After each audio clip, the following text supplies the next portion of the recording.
ஒரு புதரிலிருந்து நெருப்பு ஜுவாலை வெளிப்படுவதை மோசே பார்த்தபோது அவர் பார்த்தார். பிறகு சில காரியத்தை கவனித்தார். முட்புதர் எரிந்து கொண்டு இருக்கிறது, ஆனால் அது தீந்து போகவில்லை. ஏன் முட்புதர் தீந்து போகவில்லை? இந்த மாபெரும் காட்சியை பார்ப்பதற்காக நான் அப்பக்கமாக செல்வேன் என்று மோசே கூறிக்கொண்டார்.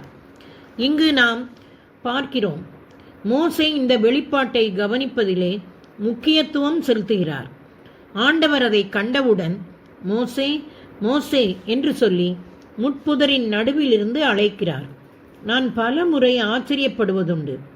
மோசே இந்த காரியத்திலே கவனம் செலுத்தாமல் இருந்திருந்தால் ஆண்டவர் மோசேயை அழைத்திருப்பாரா?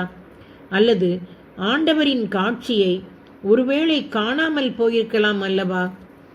மோசே, நான் என் ஆட்டை கவனிக்க வேண்டும். நான் ஏன் இந்த எரிகிற புதரிலே வீணாக கவனம் செலுத்த வேண்டும் என்று நினைக்கவில்லை. நமது வாழ்விலே அவரின் தொடுதலை நாம் உணரவில்லை. எனவே காட்சிகள் நமக்கு காணாமல் போகிறது.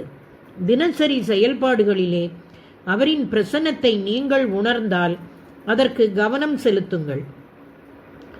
அவர் உங்களுக்கு ஏதாவது சொல்லக்கூடும் அல்லது செய்யக்கூடும். சில ஆண்டுகளுக்கு முன்னால் என் வாடிக்கையாளர் ஒருவருக்காக தட்டச்சு செய்வதற்காக தட்டச்சு பொறி முன்பாக அமர்ந்திருந்தேன். திடீரென்று நான் ஆண்டவரின் பிரசன்னத்தை உணர்ந்தேன்.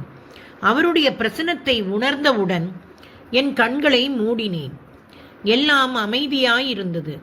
அப்போது தூய ஆவியார் கூறும் தீர்க்க தரிசன வார்த்தைகளை கேட்டேன். அவர் பேசி முடித்ததும் அந்த மேஜையை விட்டு எழுந்து என் அறைக்கு சென்றேன். அங்கு என் கண்களை மூடின போது மீண்டும் தூய ஆவியின் பிரசன்னத்தை உணர்ந்தேன்.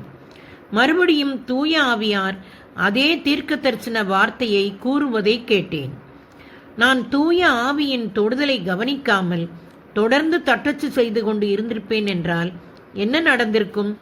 நான் அந்த தீர்க்க தரிசன வார்த்தையை இழந்து போயிருப்பேன். அவருடைய பிரசன்னத்திற்கு உணர்வுள்ளவர்களாயிருங்கள்.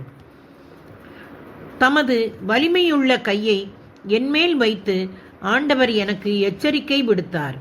இந்த மக்களின் வழிகளை நான் பின்பற்றாதிருக்க எனக்கு கட்டளை பிறப்பித்தார். அவருடைய கை என்பது தூய ஆவியானவரை குறிக்கிறது. இங்கு நாம் பார்க்கிறோம், எசையா தூய ஆவியின் பிரசன்னத்தை வலிமையாக உணர்ந்தார். சில சமயம் நாம் பிரசன்னத்தை மென்மையாக, சில சமயம் வலிமையாக உணர்வோம். நாம் எங்கிருந்தாலும் அவரின் பிரசன்னத்திற்கு கவனத்துடன் இருக்க வேண்டும். தொடர்வோமா நண்பர்களே?